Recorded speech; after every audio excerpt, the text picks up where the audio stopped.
আসসালামু আলাইকুম, কেমন আছো তোমরা সবাই? আজকে তোমাদের পদার্থবিজ্ঞান 11 অধ্যায়ের চলবিদ্যুতের যশোর বোর্ড 2021-এ যে কোশ্চিনটা আসছে, মোস্ট ইম্পর্টেন্ট একটা কোশ্চিন। এটাকে আমরা সাধারণত বলি সার্কিট ব্রেকার। তো এইখানে যে উদ্দীপকটা দেওয়া আছে, এটা যদি একটু তাকাই এটার দিকে, তাহলে একটা মজার বিষয় কিন্তু আমরা দেখতে পাবো। বিভিন্ন স্থানে কীভাবে বিভব পার্থক্য নির্ণয় করা হয় এবং সেই বিভব পার্থক্যটা আমরা কীভাবে হিসাব করবো সেটার একটা বিষয় থাকে। তো আমরা একটু ট্রাই করি যে এই টাইপের যে সার্কিটগুলো আছে, এই টাইপের যে সার্কিট আমরা পাবো যেখানে, সেখানে আসলে কি বিভব পার্থক্য কোনো স্থানে নাই, এরকম কোনো স্থান আছে? আসলে কোথায় বিদ্যুৎ প্রবাহিত হয় আর কোথায় হয় না, এটা যদি চিন্তা করো তো সেই কথার কথা বলি যে বাস্তব ক্ষেত্রে যদি আমরা এইটা আমরা একটু চিন্তা করি, মনে করো যে একটা স্থানে মনে করো একটা নদী সরাসরি গেছে, সে একটা ঢাল বের হয়েছে, ঢাল বের হওয়ার পরে সেই স্থানে দেখা যাচ্ছে ওইদিকে আর যাওয়ার মতো রাস্তা নেই। এখন প্রশ্ন হচ্ছে, নদীর পানি এদিক দিয়ে স্রোতটা যাবে, এখন বলো যে স্থানে যে ঢালটা বের হয়েছে সেই স্থানে যেহেতু অন্য কারোর সাথে কানেক্টেড নাই, সে কি ওই পানিটুকু অন্যদিকে ওই দিক দিয়ে যাইতে পারবে? পারবে না। পারবে না। তাহলে ওই পানিটা কোথায় যাবে? ওই পানিটা ওইখানেই থাকবে, ওইখানে কিন্তু স্রোত তৈরি হবে না। অর্থাৎ ওইখানে যেহেতু স্রোত তৈরি হবে না, তার মানে ওইদিকে ইলেকট্রন আর যাতায়াত করতে পারবে না, কারণ ওই দিক দিয়ে যায় আবার আসতে হবে তাকে, কোথাও না কোথাও মিলিতে হবে, তাহলে এই দিক দিয়ে যাইতে পারবে। কিন্তু এই রাস্তা তো তার ব্লক হয়ে গেছে, যেহেতু রাস্তা ব্লক হয়ে গেছে, তো ওই দিক দিয়ে বিদ্যুৎ প্রবাহিত হবে না। আর যেখানে বিদ্যুৎ প্রবাহিত হবে না, এখানে স্রোতের গতি কেমন সেটা আমরা কীভাবে বের করবো? কারণ এখানে তো যায় না, ওখানে তো পানিয়ে যায় না, তাহলে স্রোত কীভাবে বের করবা? তো স্রোতের গতি বের করতে গেলে অবশ্যই তোমায় চিন্তা করতে হবে এখন যেটা স্রোত আছে, বা ওইখানে যখন তুমি আরও একটু পানি বাড়লো তখন স্রোতটা তুমি কীভাবে যাচ্ছে, অর্থাৎ বিভব পার্থক্য এটা যদি তোমার না থাকে, তাহলে এখন মনে করো যে ওইখানে তো তোমার বিদ্যুৎ প্রবাহিত হবে না, বা বিদ্যুৎ প্রবাহিত না হলে বিভব পার্থক্য তৈরি হবে না। এখন প্রশ্ন হচ্ছে তোমার কাছে এইটা যে আমি দুটা পাত্র নিই, এই দুটা পাত্রতে একটা নল দ্বারা যুক্ত করে দিছি, কিন্তু নলটার মধ্যে ছিদ্র নাই। নল দ্বারা যুক্ত করছি, নলটার মধ্যে ছিদ্র নাই, এক পাত্র খালি আছে, এক পাত্র ভর্তি আছে, তাহলে পানি কি যাবে? যাবে না। এখন চিন্তা করো, ছিদ্র করেছি, তাহলে পানি যাবে। এখন তোমার কাছে আমার ফার্স্ট কোশ্চিন হচ্ছে এটা, যে এই যে তোমার হচ্ছে গ্লাস থেকে যে পানি এটাতে গেল, বা এটাতে এই যেটা ভর্তি থেকে এটাতে যাচ্ছে, কত স্পিডে যাচ্ছে? যত বেশি পরিমাণ পানি থাকবে তত বেশি স্পিড যাবে। তার মানে স্বাভাবিকভাবে ভোল্টেজ যত বেশি থাকবে তড়িৎ প্রবাহ তত বেশি হবে, ভোল্টেজ যত কম হবে তড়িৎ প্রবাহ তত কম হবে। তো এটা তো স্বাভাবিক বিষয়, একটা আমরা জানি। তো আজকে আমরা যেটা টপিকস নিয়ে আলোচনা করব, আসলে এই স্থানটা, এই যে সার্কিট ব্রেকারের ক্ষেত্রে, বা এই স্থানে আমাদের বিদ্যুৎ প্রবাহিত হবে কিনা। বলো, এখানে কত ভোল্ট দেওয়া আছে? 12 ভোল্ট দেওয়া আছে। তো এই যে ভোল্টেজটা দেওয়া আছে, ব্যাটারি যে আমার দেওয়া আছে, এত ভোল্টের ব্যাটারি দেওয়া আছে, এখান থেকে কি পরিমাণ বিদ্যুৎ উৎপন্ন হচ্ছে, আর এইখানে আসে কি বিভব পার্থক্যের কোনো সৃষ্টি হবে? এখানে প্রশ্ন লেখা আছে, দেখো প্রথম প্রশ্ন দেখো, R3 এর মধ্য দিয়ে প্রবাহিত বিদ্যুতের পরিমাণ হিসাব করো, পরিমাণ নির্ণয় করো। এখন এইখানে R3 এটার ক্ষেত্রে বলছে, তো R3 এর হচ্ছে R2 এবং R3 এর মধ্যে সমপরিমাণ হচ্ছে রোধ দেওয়া আছে। রোধ যেহেতু সমপরিমাণ, তার মানে তড়িৎ প্রবাহ সমপরিমাণ হবে। আশা করি এটা আমরা ক্লিয়ার। এখন প্রশ্ন হচ্ছে বর্তনীর বিসি এবং সি অংশে, দেখো বি থেকে সি পর্যন্ত বিভব পার্থক্য একরকম, ঠিক আছে। আবার এইখানে প্রশ্ন হচ্ছে বি ও সি অংশে বিভব পার্থক্য বের করলাম, এবং এইখানে আরেকটা অংশ বলছে সি অংশে বিভব পার্থক্য একই রকম হবে। এখন প্রশ্ন হচ্ছে এখানে কি বিভব পার্থক্য আসলেই থাকবে কিনা, এটা আজকের প্রশ্ন তোমাদের কাছে, যে আসলে কোন স্থানে। এখানে দেখো তো বিদ্যুৎটা আসলো, দেখো এদিক দিয়ে যদি পজিটিভটা এদিকে যায়, তাহলে এই দিক থেকে নেগেটিভ টানতেছে, তার মানে নেগেটিভটা সে গ্রহণ করবে। এখন যখনই এখানে গ্রহণ করতে যাবে, এর সাথে কানেক্টেড না হলে কিভাবে গ্রহণ করবে? গ্রহণ করতে পারবে না। তার মানে এই দিক দিয়ে বিদ্যুৎ প্রবাহিত হবে না, আর এই দিক দিয়ে যেহেতু বিদ্যুৎ প্রবাহিত হবে না, সো এই সার্কিটের এখানে কোনো বিভব পার্থক্যের সৃষ্টি হবে না। বিভব পার্থক্য এখান থেকে আসতেছে, এই অংশে তুমি বের করতে পারবা, কিন্তু এই অংশে কোনো বিভব পার্থক্য সৃষ্টি হবে না, এটুকু মনে রাখতে হবে। তো দেখো, আমরা R3 এর মধ্য দিয়ে প্রবাহিত বিদ্যুতের পরিমাণ বের করার জন্য টোটাল সার্কিটের আগে টোটাল রেজিস্ট্যান্স বের করি, অর্থাৎ তুল্যরোধ বের করি। তো তুল্যরোধের জন্য আমরা একটু দেখি R1 কত দেওয়া আছে। R1 দেওয়া আছে 4, R2 দেওয়া আছে কত, R2 এবং R3 দুইটা সমান দেওয়া আছে 8, R3ও দেওয়া আছে 8,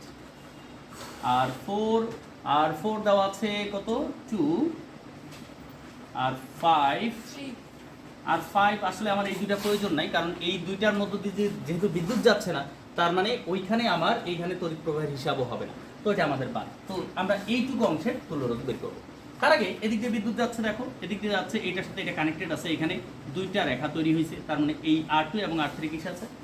সমান্তরালে আছে। তো আমরা বের করি R2 সমান্তরাল হচ্ছে কত? R3 এই দুইটা যেহেতু সমান্তরাল হয়, তাহলে আমাদের সূত্র হচ্ছে 1/RP ইকুয়াল সূত্র কি? 1/R2 প্লাস হচ্ছে 1/R3, এটা স্বাভাবিক একটা সূত্র। তো এখানে দেখো 1/RP ইকুয়াল কি হচ্ছে 1/R2 এর মান কত, R2 এর মান হচ্ছে 8, R3 এর মান কত 8। তাহলে যদি আমরা ক্যালকুলেশন করি তাহলে কি আসতেছে, RP ইকুয়াল লসাগু কত 8, তাহলে হচ্ছে 1 + 1। তাহলে যদি আমরা উল্টায় দিই তাহলে কি আসতেছে, হচ্ছে 1 ইকুয়াল কত 8/2, তাহলে কত আসলো 4। তাহলে RP কত আসলো 4 ওহম। RP চলে আসছে। এবার এই দুইটা তো আমার একত্রিত হয়ে গেছে, তাহলে এইটা এবং এইটা একসাথে যুক্ত আছে, একটা রেখায় আছে, তার মানে কিসে আছে, তাহলে হচ্ছে এখানে লিখবো R1 RP ও R4 কিসে আছে, শ্রেণীতে থাকায়, শ্রেণীতে থাকায়। তাহলে শ্রেণীতে থাকায় আমার সূত্রটা কি বলো, শ্রেণীতে থাকায় সূত্র হচ্ছে RS ইকুয়াল সূত্র কি R1 plus RP plus R4, এখানে যা লিখছো সেটাই তোমরা এখানে বসাই দিবে। তো দেখো RS ইকুয়াল কত আসতেছে, তাহলে R1 এর মান কত, R1 এর মান হচ্ছে 4, RP এর মান কত, RP এর মান হচ্ছে 4, আর 4 এর মান কত, R4 এর মান হচ্ছে 2। তাহলে টোটাল কত আসতেছে 10 ওহম। এটা হচ্ছে RS, টোটাল রেজিস্ট্যান্স চলে আসে। আর টোটাল রেজিস্ট্যান্স আসছে, অতএব তড়িৎ প্রবাহ তুমি বের করতে পারো। তার আগে এখানে আমাকে তড়িৎ প্রবাহ বের করতে বলেনি, আমাকে যে কোশ্চেনটা বলছে আমি এইখান থেকে এটা সলিউশন দিচ্ছি, এই জায়গাতে আমি লিখতেছি। তো দেখো আমাকে বলছে R3 এর মধ্য দিয়ে তড়িৎ প্রবাহিত বিদ্যুতের পরিমাণ হিসাব করো। R3 শুধু চাইছে, অর্থাৎ এইটার মধ্য দিয়ে চাইছে, অর্থাৎ এইটার মধ্য দিয়ে বের করতে গেলে আমাকে কি করতে হবে, আগে পুরো সার্কিটের তড়িৎ প্রবাহ বের করতে হবে। অতএব তড়িৎ প্রবাহ, তড়িৎ প্রবাহ, তাহলে তড়িৎ প্রবাহ কত আসবে, I ইকুয়াল সূত্র কি V/R বলতে RS, এই যে টোটাল সার্কিটের তুল্যরোধ। আর ভোল্টেজ কতটুকু দেওয়া আছে 12 ভোল্ট, আর হচ্ছে তোমার হচ্ছে রোধ কত বের করছি আমি 10, তাহলে কত আসলো 1.2 অ্যাম্পিয়ার। আপাতত এটা আসলো পুরো সার্কিটের তড়িৎ প্রবাহ, পুরো সার্কিটের মধ্য দিয়ে এই পরিমাণ বিদ্যুৎ যাচ্ছে। এখন শুধু আমি R3 এর মধ্য দিয়ে যখন বের করব তখন আমি কিভাবে বের করব, এখন প্রথমে হচ্ছে B ও C, এই R3 যে আছে, R2 এবং R3 আছে, এই B ও C এর মধ্যে আছে। তাহলে B ও C এর মধ্যে বিভব পার্থক্য বের করি, তাহলে কিন্তু আমার চলে আসবে। তাহলে হচ্ছে B ও C এর মধ্যে বিভব পার্থক্য বের করতে গেলে B ও C এর মধ্যে যে রোধগুলো আছে তার তুল্যরোধ লাগবে, ঠিক আছে। তার তুল্যরোধও আমরা বের করছি, এটা সেটা কত বের করছি, এই যে 4, এটা বের করছি B ও C এর মধ্যে। তাহলে B ও BC একবারে লিখি, BC অংশের ভোল্টেজ,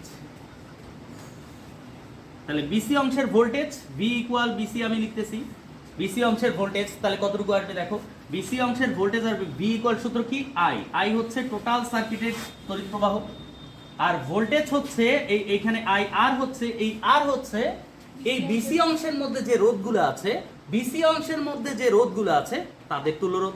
তাহলে এই BC অংশের রোধ আছে দুইটা, এটা সমান্তরালে ছিল, আর এদের তুল্যরোধ কত বের হয়েছে RP, তাহলে এখানে RP। তাহলে এখানে আমি একটু মানটা বসাই দিচ্ছি, I এর মান কত 1.2, I এর মান হচ্ছে 1.2 ইন্টু RP এর মান কত, RP এর মান হচ্ছে 4, তাহলে টোটাল কত আসে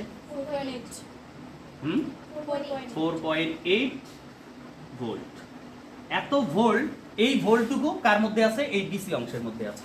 এবার শুধু আমি কার বাইর করব, R3, তাহলে অতএব R3 এর তড়িৎ প্রবাহ, তাহলে R3 এর তড়িৎ প্রবাহ I ইকুয়াল সূত্র কি V/, এখন প্রশ্ন হচ্ছে V হচ্ছে এই BC অংশের ভোল্টেজ, V হচ্ছে এই BC অংশের ভোল্টেজ, আর V/R R হচ্ছে যেটা তুমি বের করতেছো সেটার রোধ R3।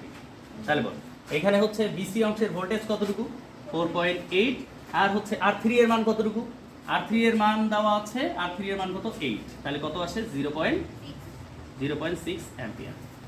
এইটা হচ্ছে আমার কোনটা I3 আমি বের করলাম, অর্থাৎ R3 এর মধ্যে যে প্রবাহিত তড়িৎ প্রবাহের মান সেটা তুমি কিভাবে বের করবা এটা নিয়ে আমি আলোচনা করলাম। আবারও বলছি যে তুমি আগে টোটাল সার্কিটের তুমি তুল্যরোধ বের করবা, টোটাল সার্কিটের মধ্যে কি পরিমাণ তোমার বিদ্যুৎ প্রবাহিত হচ্ছে সেটা বের করলাম আমি।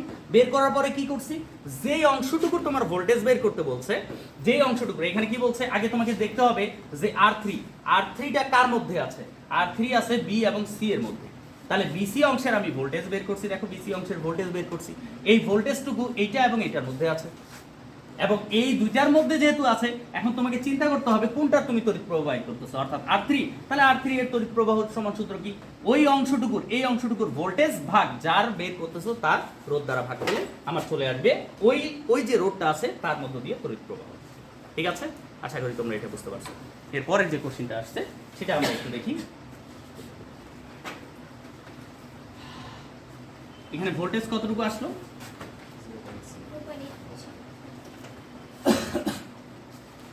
দেখ, এখানে আমার কোশ্চেন বলছে বর্তনীর বিসি ও সিই অংশের বিভব পার্থক্য একই হবে কিনা। এখানে একটা মোস্ট ইম্পর্টেন্ট কোশ্চেন, বিভব পার্থক্য একই হবে কিনা। তার আগে দেখো, এই যে বিসি অংশের আমি ভোল্টেজ কিন্তু গয়ে বের করছি, সেটা আমি একটু লিখি।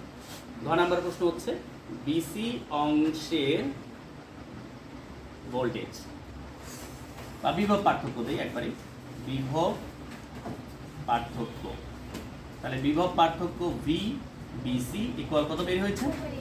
4.8 ভোল্ট। এখন তোমার কাছে আমার প্রশ্ন, ফার্স্ট কোশ্চেন, এই অংশটুকুর ভোল্টেজ তো আমি পেয়ে গেছি, এটা গ নাম্বারে। এইবার বলছে সি অংশের বিভব পার্থক্য একই হবে কিনা, মানে বিভব পার্থক্য একই হবে না কিনা তোমার কাছে প্রশ্ন। এখন আমরা জানি, আমরা প্রথমে একটু জানি যে যেহেতু সিইএফ এই যে রেখাটা আছে, এই অংশটুকু থেকে বিদ্যুৎ যাওয়ার পরে কোনো স্থানে আসার মতো জায়গা নেই, অর্থাৎ এখানে কোনো তারের সাথে সে যুক্ত নেই। সে যেহেতু এই তারের সাথে, কোনো তারের সাথে এই অংশটুকু অর্থাৎ সিইএফ অংশটুকু কারোর সাথে যুক্ত নেই, তাই এর মধ্য দিয়ে কোনো তড়িৎ প্রবাহিত হতে পারবে না। আর যেহেতু তড়িৎ প্রবাহ হতে পারবে না, আর তড়িৎ প্রবাহ যেখানে হয় না সেখানে কোনো বিভব পার্থক্যের সৃষ্টি হবে না। এই অংশটুকু তোমাকে কথাটুকু লিখতে হবে।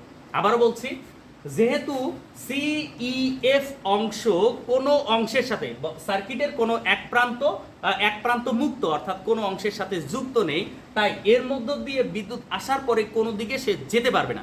যেহেতু সিইএফ এর মধ্য থেকে কোনো অংশে বা কোনো দিকে যেতে পারবে না, তাই এই অংশ দিয়ে কোনো তড়িৎ প্রবাহিত হবে না। আর যেহেতু এই অংশে কোনো তড়িৎ প্রবাহিত হবে না, তাই এই অংশে কোনো বিভব পার্থক্যের সৃষ্টি হবে না। তাহলে সিইএফ, আমি সিইএফ না লিখে ডিরেক্ট সি লিখি, সি আমার চেয়েছে যেহেতু, তাহলে অতএব তোমরা কথাটুকু লিখবা, লেখার পরে এটা লিখবা, অতএব সিই অংশের বিভব পার্থক্য, বিভব পার্থক্য, বিভব পার্থক্য আমার সূত্র তো একটাই, সেটা ভি সিই।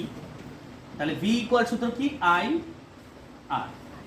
আর আর বলতে কি, এখানে দেখো একটাই রোধ আছে আর পাই। তাহলে দেখো আইটা কি, এখানে কোনো তড়িৎ প্রবাহ হচ্ছে না, তার মানে আই এর মান কত? 0। যেহেতু তড়িৎ প্রবাহ এখানে হচ্ছে না, আই এর মান 0। আর আর এর মান কত? আর এর মান আমার আর 5 দেওয়া আছে কত? 3। আমার 3 থাকে আর কত থাকে এটার সাথে 0 গুণ করলে এত ভোল্ট। অর্থাৎ এইখানে বিভব পার্থক্য নেই, সি অংশে কোনো বিভব পার্থক্য নেই। তার মানে আমার প্রশ্নের উত্তর চেয়েছে কি, বিসি ও সি অংশের বিভব পার্থক্য একই হবে কিনা। দেখো আমার বিসি অংশের বিভব পার্থক্য 4.8 ভোল্ট বের হয়েছে, কিন্তু সি অংশে আমার বিভব পার্থক্য বের হয়েছে কত? 0। তার মানে এখানে বিসি ও বর্তনীর বিসি ও সি অংশের বিভব পার্থক্য একই হবে না। এই যে কোশ্চিনটা আছে, এটা তোমাকে একটু ভালো মতো রিয়ারেঞ্জ করতে হবে, পরবর্তী যে কোনো কোশ্চিনে আসলে সেটা তুমি খুব সহজেই দিতে পারবে। আশা করি তুমি বুঝতে পারছো। তো এই যে প্রশ্নটা তুমি বারবার একটু ট্রাই করো, আশা করি এটা ঠিক হয়ে যাবে। ঠিক আছে, ভালো থাকো, সুস্থ থাকো, আল্লাহ হাফিজ।